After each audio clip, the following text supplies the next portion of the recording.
Hey, it's Alphagear Lines Math and History, and we are going to take a look at the inclined plane. So, in the past, we've been taking a look at cubes, and we've also been taking a look at things like, we've been talking about like the force of an object, the angular part of it. We've also been talking about moves, the mass, the gravity, all that stuff. But what we're going to do is understand an inclined plane. And normally, we would always be working on a flat surface.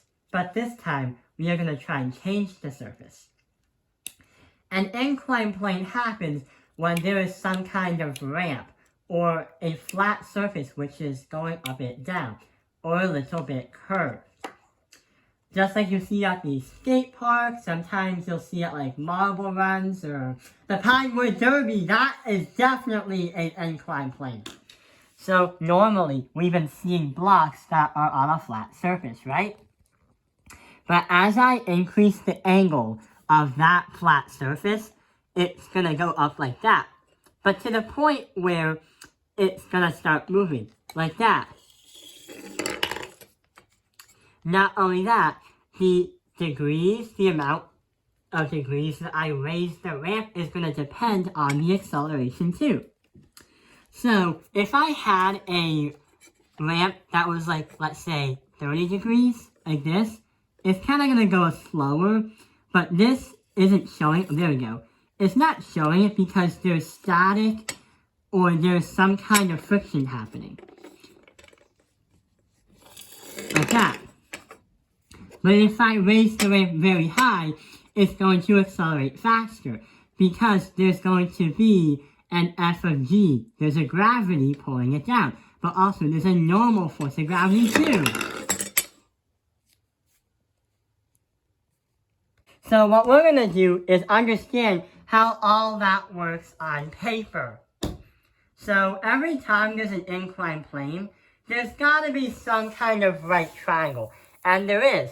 And those who don't like geometry, here comes the fear of right triangles, because approximately 3 right triangles will be shown.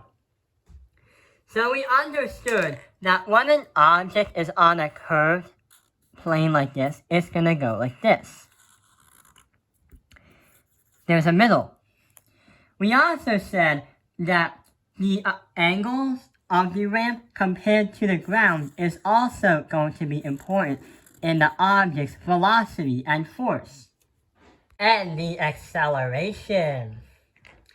We said that a steeper slope or a steeper inclined plane will make the object have a greater acceleration when it goes down. And yeah, that is true. Not only that, but there are 4 forces applying when that object goes down. Of course, there's going to be a force wanting us to go a little bit down. That is going to be the F of G.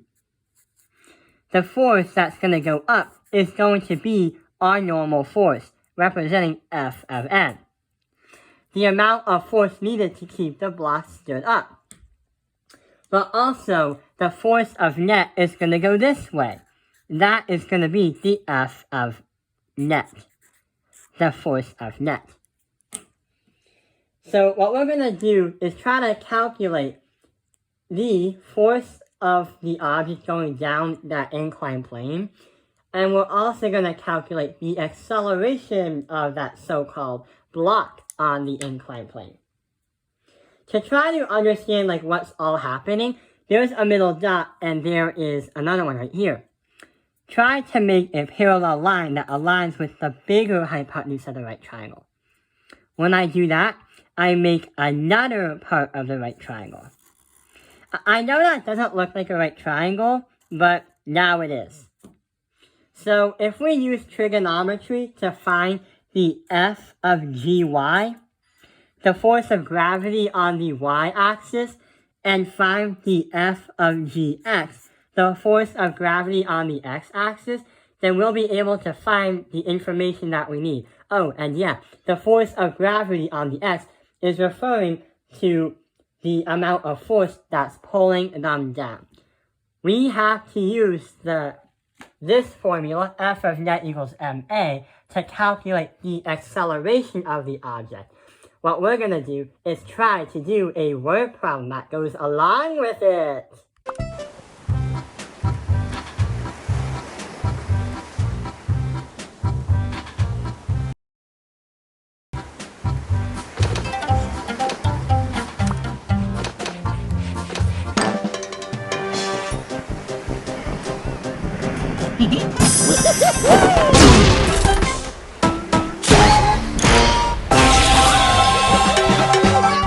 And this is all true when there's absolutely no friction.